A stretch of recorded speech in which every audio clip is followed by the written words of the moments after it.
আপনারা জানেন, যখনই আওয়ামী লীগ নিষিদ্ধ এবং তার রাজনৈতিক ও সাংগঠনিক কার্যক্রম নিষেধাজ্ঞার কথা আসে, তখনই আমাদের এখানে কিছু সুশীল তারা বলেন দলকে নিষিদ্ধ করা গণতান্ত্রিক চর্চার মধ্যে পড়ে না।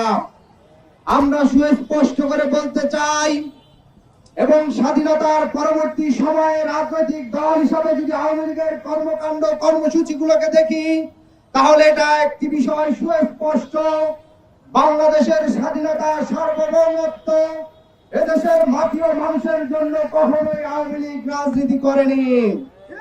আমরা দেখেছি প্রতিবেশী রাষ্ট্রের এজেন্ডা বাস্তবায়নের জন্য আওয়ামী লীগ সব সময় রাজনীতি করে গেছে।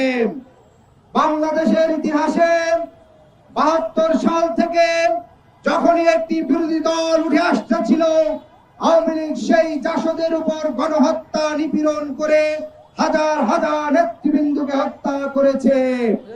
এরপরে আমরা দেখলাম ২০০৮ সালে সেই আওয়ামী লীগ ক্ষমতায় এসে এদেশের পিলখানা হত্যাকাণ্ড, ২০১৩ সালে শাপলা হত্যাকাণ্ড এবং সর্বশেষ জুলাই আগস্টে ২০০০-এর অধিক শহীদকে মানুষকে তারা শহীদ করেছেন। অতএব আওয়ামী লীগের ইতিহাস গণহত্যার ইতিহাস, আওয়ামী লীগের ইতিহাস সন্ত্রাসের ইতিহাস, আওয়ামী লীগের ইতিহাস দেশ বিক্রি করে দিয়ে প্রতিবেশী রাষ্ট্রের স্বার্থ বাস্তবায়ন করার ইতিহাস।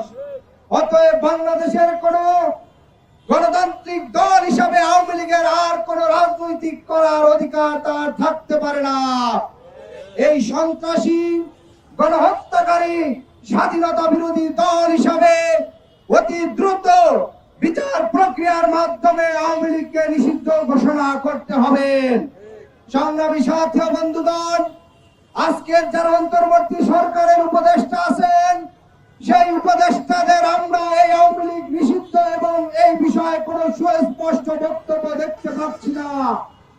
এখনো জুলাই আগস্টের শহীদ পরিবাররা কান্না করছে, জুলাইয়ের আহত সহযোদ্ধারা এখনো হাসপাতালে কাতরাচ্ছে, কিন্তু সেই শহীদের রক্তের উপর নির্ভর করে আজকে আপনারা রাষ্ট্র ক্ষমতায় আছেন, আপনাদের ভিতরে সেই শহীদদের জন্য ন্যূনতম কোন অনুভূতি দেখা যাচ্ছে না। আমরা স্পষ্ট করে বলতে চাই, প্রধান উপদেষ্টা থেকে শুরু করে আইন উপদেষ্টা আসিফ নজরুল থেকে শুরু করে প্রত্যেক উপদেষ্টাকে আমরা পাবলিকলি আওয়ামী লীগ নিষিদ্ধের বিষয়ে সুস্পষ্ট বক্তব্য জানতে চাই।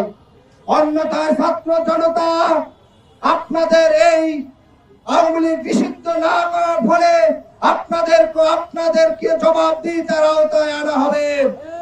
আগামীর বাংলাদেশে কোন গণহত্যার, কোন সন্ত্রাসী কর্মকাণ্ডের কোন জায়গা হবে না।